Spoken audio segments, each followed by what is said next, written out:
તો આજે તો આપણે ટપકી ગયા છે સુરત સ્ટેશન ઉપર, પણ શું કામ હું સુરત સ્ટેશન ઉપર આવી છું હું તમને પછી કહીશ. આપણે જવાનું છે મસ્તીના લોકેશન ઉપર. તો સૌથી પહેલા તો આપણે સુરત થી જવાનું છે બીજા સ્ટેશન ઉપર, એટલે કે દાદર. તો આપણે આ બાજુ મહેક, લાલ્યો ને બધા આવી ગયા છે, બીજા ફ્રેન્ડ્સ લોકો પણ આવે છે, જેમ કે જાડી ને બધા.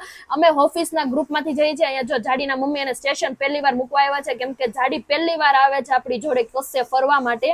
અને આ બાજુ અમે લોકો બધા ભેગા થઈ ગયા છે, અને આ બાજુ પછી થોડી વાર પછી જાડીના મમ્મી મૂકીને જાય છે, કેમ કે ટ્રેનનો ટાઈમ અમારે 1 વાગ્યાનો હતો. એટલે બધાને બબાઈ કીધું, અને પછી જાડી મંદિરે ગઈ હતી, શ્રીફળ વધારે હતું, પ્રસાદી ખાધી, અને પછી ફાઇનલી આપણી ટ્રેન આવી ગઈ. બોલો ગણપતિ બપ્પા મોર્યા. અને આ બાજુ આપણે બધાએ ફૂલ ઉડાડીને આપણે આપણી ટ્રીપનું વેલકમ કર્યું, સ્વાગત કર્યું, અને ભગવાનનું નામ લઈને ટ્રીપ ઉપર જવા માટે નીકળી ગયા અમે લોકો. અને ક્યાં જાઉં છું હું તમને ટ્રીપ ઉપર પહોંચી જઈશ પછી હું તમને કહીશ. આ બાજુ અમે પોતપોતાની જગ્યા લઈ લીધી, અને પછી અમે લોકોએ અહીંયા ઉનો રમવા બેસી ગયા હતા, કેમ કે ટાઈમ પાસ તો કરવો. 1 વાગ્યાનો ટાઈમ હતો છતાં પણ અમે ઉનો રમ્યા, અને પછી સુઈ ગયા હતા. સવારે 5 વાગ્યા તો ઉઠવાનું મન થતું નહોતું, બિલકુલ બહુ ઊંઘ આવતી હતી. જાડી તો કે સુવા મળતું હોય તો સુવા દો ને, આ લોકોને કહો ને કે જે જગ્યાએ જવાનું છે ત્યાં ડાયરેક્ટ લઈ લે. મેં કહ્યું બેન એમ ન હોય, સાની મની ઉતર હાલ.